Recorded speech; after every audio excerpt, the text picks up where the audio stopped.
তাত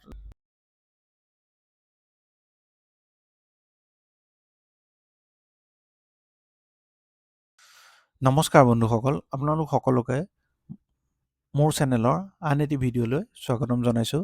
আজি আমি হিন্দুস্তান ইউনিলিভাৰ লিমিটেড, যাক চিম্পলি HUL বুলিও জনা যায়, তাৰ আমি বিজনেছ মডেলৰ বিষয়ে এই ভিডিঅ'টোত আলোচনা কৰিম। আৰু ইয়াৰ কাৰণে মই skinner.in ৱেবছাইটটো জেনেৰেলি ইউজ কৰোঁ। আপোনালোকে গুগলত গৈ skinner.in চিম্পলি টাইপ কৰিব আৰু তেতিয়া এই স্ক্ৰীনখনত আহিব। তাৰপিছত ইয়াত চাৰ্চ ফৰ এ কোম্পানী ইয়াত লিখা থাকে যে ইয়াত আপুনি চিম্পলি হিন্দু নিলভাৰ বুলি টাইপ কৰিব।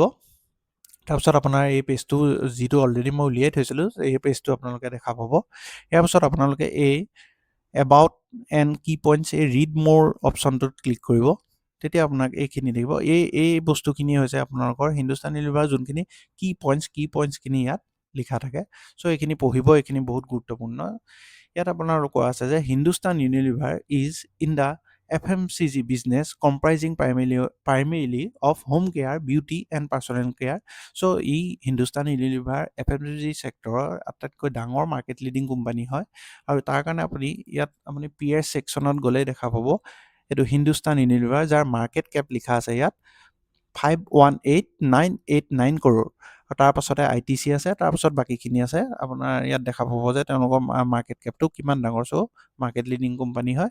ইয়াৰ ওপৰঞ্চি ইয়াত আপোনাৰ কি পইণ্টছত আছে business segment and brand portfolio'. The company has a portfolio' of over 50 brands.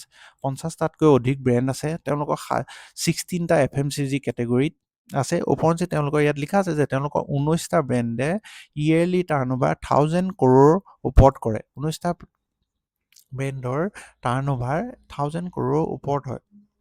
ইয়াৰ ওপৰঞ্চি হোম কেয়াৰ ছেগমেণ্টত লিখা আছে যে তেওঁলোকৰ 36% আহিছিল ফাইনেন্সিয়েল ইয়েৰ 2025ত হোম কেয়াৰ ছেগমেণ্টৰ পৰা। তাত আপোনাৰ হোম কেয়াৰ ছেগমেণ্টত Surf Excel, Wheel, Rin, Comfort, Vim, Domex সেইখিনি আছিল। তেনেকৈ বিউটি এণ্ড পাৰ্চনেল কেয়াৰৰ পৰা তেওঁলোকৰ আহিছিল 36% 2025ত। তাৰ ভিতৰত আছে Sunsilk, Vaseline, Glow and Lovely, Lakme, Lifebuoy, Pond's, Dove, Close Up সেইখিনি। ফুড এণ্ড ৰিফ্ৰেছমেণ্টৰ পৰা আহিছিল 14%। তাৰপিছত আদাৰৰ পৰা আহিছিল 3%। আপোনালোকে এইখিনি নিজে পঢ়ি যাব। ইয়াৰ ওপৰত ইয়াত লিখা আছে তেওঁলোকে 2024ত কি নতুন প্ৰডাক্ট লঞ্চ কৰিছিল। ইয়াৰ ওপৰঞ্চি তেওঁলোকে যদি 2026ত নতুন প্ৰডাক্ট লঞ্চ কৰিছে তেওঁলোকে ইয়াত আপডেট কৰিব, কাৰণ এইখিনি ধৰক এবছৰৰ আগৰ ডাটা, সেইটো কাৰণে ইয়াত আপডেট হোৱা নাই। ত' এইখিনি যেতিয়া আপডেট কৰিব তেতিয়া ইয়াত ৰিফ্লেক্ট কৰি যাব। ইয়াৰ ওপৰঞ্চি তেওঁলোকে চাব পাৰে যে দ্য কোম্পানী হেজ 28 অ'ন ফেক্টৰীজ, নিজা ফেক্টৰী আছে আৰু 50টা মেনুফেকচাৰিং পাৰ্টনাৰ লগত তেওঁলোকৰ এগ্ৰিমেণ্ট কৰা আছে। ইয়াৰ ওপৰঞ্চি তেওঁলোকৰ 6টা গ্ল'বেল R&D চেণ্টাৰ আছে 5খন দেশত। ওপৰঞ্চি ইনক্লুডিং 3টা centre in India with over 20,000 পেটেণ্টছ আছে। ইয়াত আপোনালোকে চাব তেওঁলোকে 2024ত পিউৰিড নামৰ যোনটো তেওঁলোকৰ ৱাটাৰ পিউৰিফিকেশ্যন বিজনেছ আছিল, সেইটো এঅ' স্মিথ বোলা কোম্পানীটোক 601 কোটি টকাত সেইটো চেল কৰিছিল। ইয়াৰ ওপৰঞ্চি আপোনালোকে কাম এটা কৰিব, তেওঁলোকৰ হিন্দুস্তান ইউনিলিভাৰৰ এইটো নিজৰ ৱেবছাইট HUL.co.in ইয়াত ক্লিক কৰিব তেতিয়া আপোনালোকৰ কোম্পানী নিজৰ ৱেবছাইটলৈ লৈ যাব। আৰু তাত গৈ আপুনি ইয়াত ব্ৰেণ্ড ছেকশ্যন দেখিব। ইয়াত ভিউ ব্ৰেণ্ডছত যাব। ভিউ ব্ৰেণ্ডছত কোম্পানীটোৰ কি নিজা ব্ৰেণ্ড আছে, কি নিজা বস্তু আছে, সেইখিনি আপুনি সকলো চাব পাৰিব। ইয়াত চাওক আপোনালোকে আছে wheel, x, Boost, Brooke Bond, Taaza, Bru, Close Up, Comfort, ইলি18, হৰলিক্স, তাৰপিছত ইন্দুলেখা, তাৰপিছত এইবোৰ আপোনাৰ নুৰ চুপ, কিষান, তাৰপিছত লাক্স। ইয়াত দেখা প্ৰায়বোৰ বস্তুৱে আমি ঘৰত প্ৰায় ইউজ কৰা বস্তুৱে আছে। ইয়াৰ মঞ্চি আৰু আপোনাৰ ইয়াত টুত গ'লে আপুনি ইয়াত আৰু দেখিব পাব Tresemme, Surf Excel, Sunsilk, V wash, Vaseline, Vim. So' এওঁলোকৰ প্ৰডাক্টখিনি যথেষ্ট ষ্ট্ৰং আৰু যিখিনি সচৰাচৰ মানে আমাৰ মানুহৰ ঘৰত দৈনন্দিন ব্যৱহাৰেই হৈ থাকে।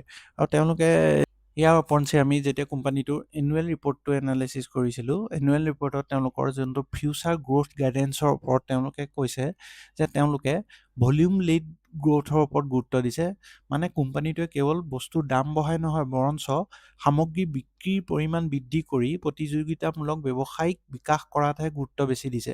উপৰঞ্চি তেওঁলোকে প্ৰিমিয়াইজেশ্যন এণ্ড ইন'ভেশ্যনৰ ক্ষেত্ৰতো গুৰুত্ব দিছে আৰু তেওঁলোকে কৈছে যে ইবিটা মাৰ্জিন, যোনটো ইবিটা মাৰ্জিন মানে earning before interest, tax, depreciation and amortisation. এইখিনি আপোনালোকে যেতিয়া ফাইনেন্সিয়েল এনালিচিছ পঢ়িব, ফাইনেন্সিয়েল এনালিচিছৰ ভালকৈ চাব, তেতিয়া সেইখিনি বুজি পাব। ইয়াত তেওঁলোকে কৈছে যে ইবিটা মাৰ্জিন 22.5ৰ পৰা 23.5ৰ ভিতৰত তেওঁলোকে সুস্থিৰ ৰখাৰ লক্ষ্য লৈছে।